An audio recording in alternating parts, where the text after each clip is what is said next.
आज हम एक ऐसा प्रॉब्लम देखेंगे जहां हमें एक अरे ऑफ स्ट्रिंग्स दिया गया है।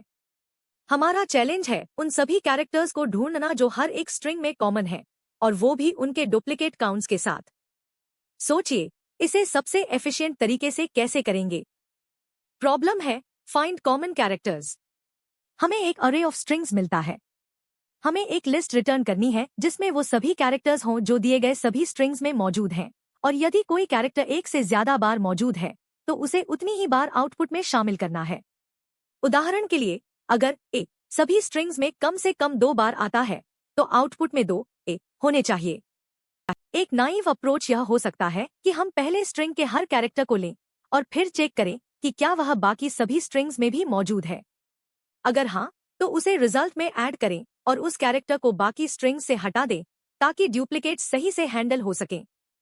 यह अप्रोच बहुत इनएफिशिएंट है क्योंकि हर कैरेक्टर के लिए हमें बाकी सारे स्ट्रिंग्स को स्कैन करना होगा और फिर मॉडिफाई भी करना होगा। इससे time complexity big O of n times L square तक जा सकती है, जहां n स्ट्रिंग्स की संख्या है और L एवरेज स्ट्रिंग लेंथ है। Space complexity O n times L होगी। इसका ऑप्टिमल सोल्यूशन एक फ्रीक्वेंसी अरे का उपयोग करके है। हम एक ग्लोबल फ्रीक्वेंसी अरे, मान लीजिए मिनफ्रीक, बनाते हैं जो 26 साइज का होगा AZ के लिए। इसे हम पहले स्ट्रिंग के कैरेक्टर्स की फ्रीक्वेंसी से इनिशियलाइज करते हैं। फिर हम बाकी हर स्ट्रिंग पर आइटरेट करते हैं। हर स्ट्रिंग के लिए हम एक टेम्पररी फ्रीक्वेंसी अरे, मान लीजिए फ्रीक, बनाते हैं और उस स्ट्रिंग के कैरेक्टर्स की फ्रीक्वेंसीज को उसमें स्टोर करते हैं। इसके बाद हम मिनफ्रीक अरे को फ्रीक अरे के साथ कंपेयर करते हैं। हर इंडेक्स j के लिए हम min freq j equals math dot min min freq j freak j करते हैं। यह सुनिश्चित करता है कि मिनफ्रीक में हर कैरेक्टर की वो मिनिमम काउंट स्टोर हो जो सभी स्ट्रिंग्स में कॉमन है।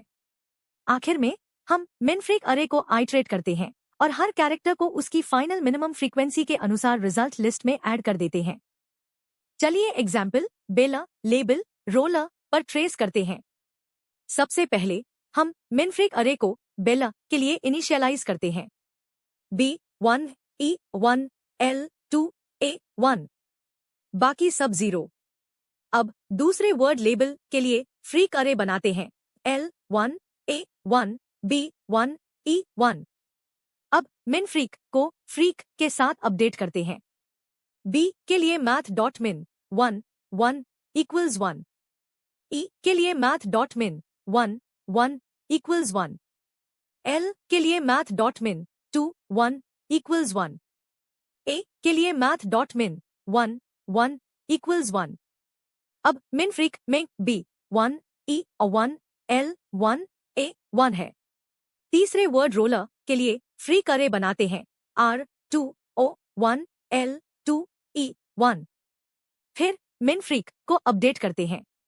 B के लिए मैथ डॉट मिन 1 0 इक्वल्स 0, E के लिए मैथ डॉट मिन 1 1 इक्वल्स 1, L के लिए मैथ डॉट मिन 1 2 इक्वल्स 1, A के लिए मैथ डॉट मिन 1 0 इक्वल्स 0।